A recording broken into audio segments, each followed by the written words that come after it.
Destiny 2 reverts yet another hated Edge of Fate edition. The battle continues. It is Bungie versus Bungie at this point. They decided to introduce a ton of new system changes and quality of life changes for Edge of Fate, the portal being one of them. And they just kind of missed the mark with it. I will say that the portal, its biggest problem is the power level grind involved with it.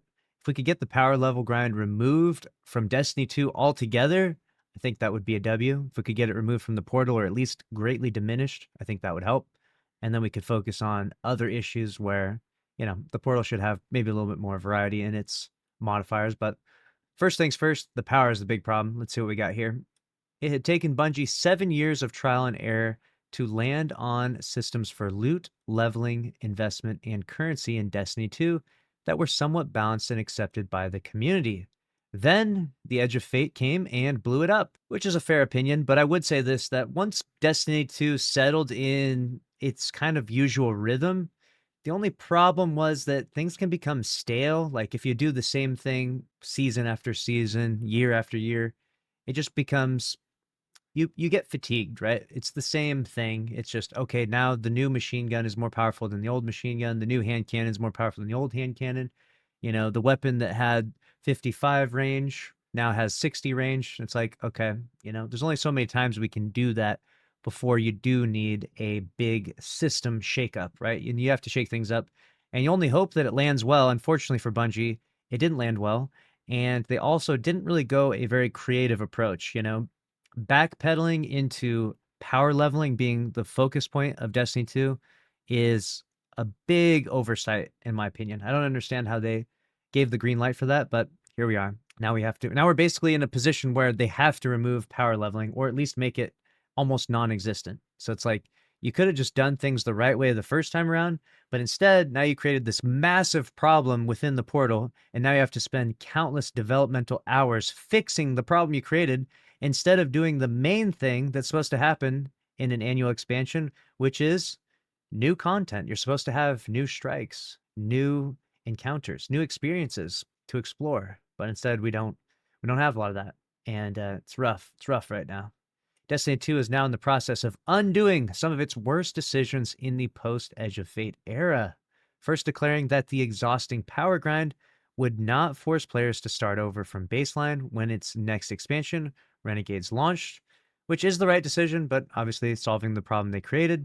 Now, Bungie has turned its eye toward a currency that never needed to exist in the first place: unstable cores. And to be fair, I think in a lot of these MMO games, when they do transition to new systems, they create these new currencies, and the new currencies, as much as they're like tedious and chore like, they serve a purpose in some ways. Because I'll give you a good example. Destiny 2 players, we love our cheese, we love our exploits, and when we find an opportunity to farm up, I don't know, hundreds of thousands of legendary shards, I know you're guilty, don't act like you're not. When we find an opportunity, we take advantage of it, and we farm that currency up to the maximum height that is possible, and we use those exploits and those cheeses whenever they are found.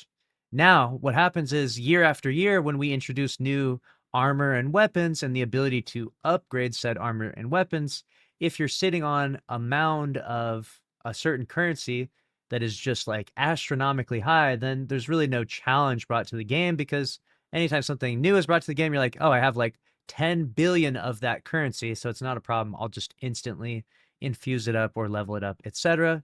And you might think, well, why should it be a problem? And you're right, maybe it shouldn't. That's perfectly fine if you have that opinion. But generally speaking, that's kind of the way these MMO games work. There's kind of a transitionary stage from one year to the next year. And to go with that, there are these, currencies that are literally just made up for no reason. And it might seem completely pointless, and it is, but I mean, it's a video game, and, it's all just pixels on a screen at the end of the day, right? But the whole point is that you create these currencies so that way people who have grinded before, you're still going to have those currencies. Like when you level up, you notice it still takes some of the old currency too, like glimmer and enhancement cores, but it also takes the new currency and a lot of it, right?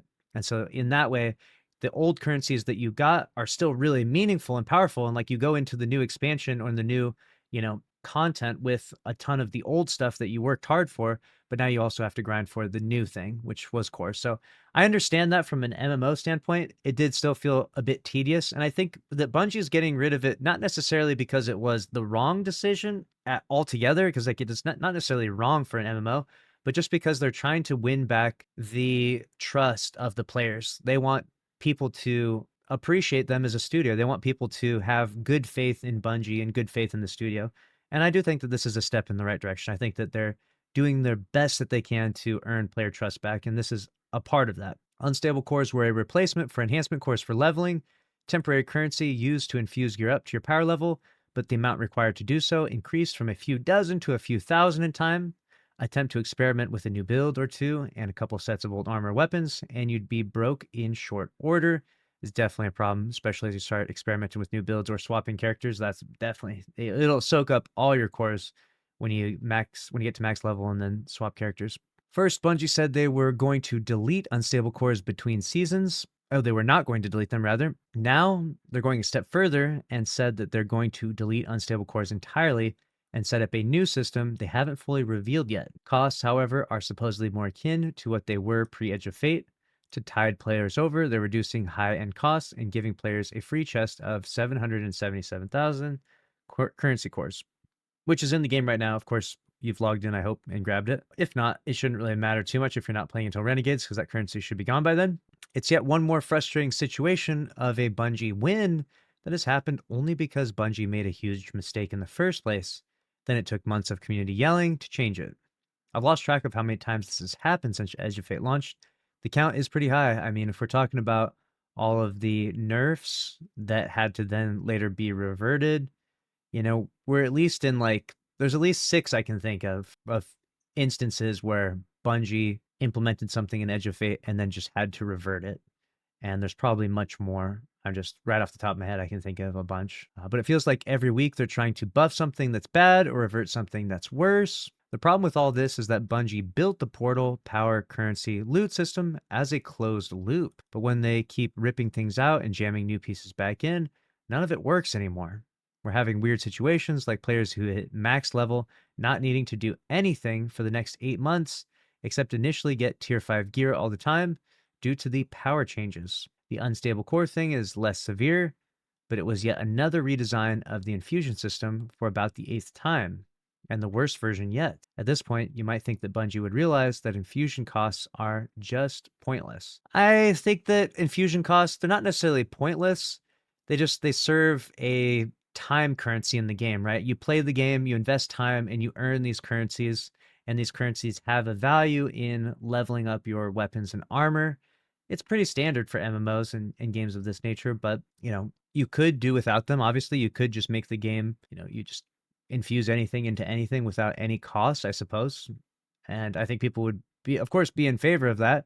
No one wants to go out and mindlessly have to grind enhancement cores or glimmer or even unstable cores. Bungie always wants players to go for build diversity, but I have no idea how you'd play with this unstable core system and think that's what it would yield. Rather, all these systems, from power to currency, were designed to limit build diversity because Bungie wants you to make builds out of portal gear that you need to grind for, as it's almost the only place you can get tiered loot and significant power gains. They don't want you infusing 300 things out of your vault. They want you to grind, use, and dismantle only new gear for the most part. I'm sorry, 0 credit for this one. The power grind reset stuff, maybe, but unstable cores were something that should have been rejected the second someone said it in a meeting, and I have no idea why it took 4 months to get rid of it.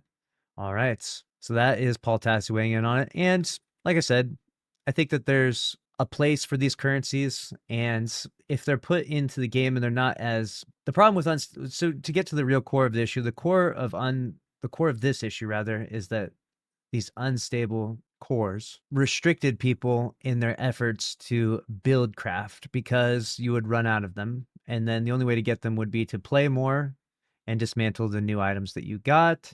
And the only problem is that the new stuff you'd get would be powerful gear in the portal, so you wouldn't really want to dismantle that stuff. You'd have to equip it, infuse it, right? So it just made it kind of problematic. And I think that the best thing you can do is try to measure out the amount of cores it takes to infuse something up. They could have just made it, much more forgiving, or maybe had a ghost mod that drops, makes you drop double the amount of cores when you dismantle something. There's ways and workarounds that it could have been executed better, but unfortunately, it did miss the mark in a big way. I think we can all agree on that. The cores missed the mark. Unstable cores specifically. But now they're gone. Now they're out of here. And honestly, I don't really miss it too much. I think that there could be maybe too many currencies when it comes to infusing stuff up. You got to have glimmer, and you got to have cores, and you got to have these unstable cores, and then you got to have ascendant shards, and you have to go through and collect all these different currencies from all these different sources and keep them stockpiled. And some of them have weird caps, like 30 for one, but others have like a million for the other. And so it's like it gets a bit convoluted at a certain point. And if you're trying to streamline Destiny 2 and make it easier for new players to get in, it's definitely not helpful. But let me know what you think about it down in the comment section below.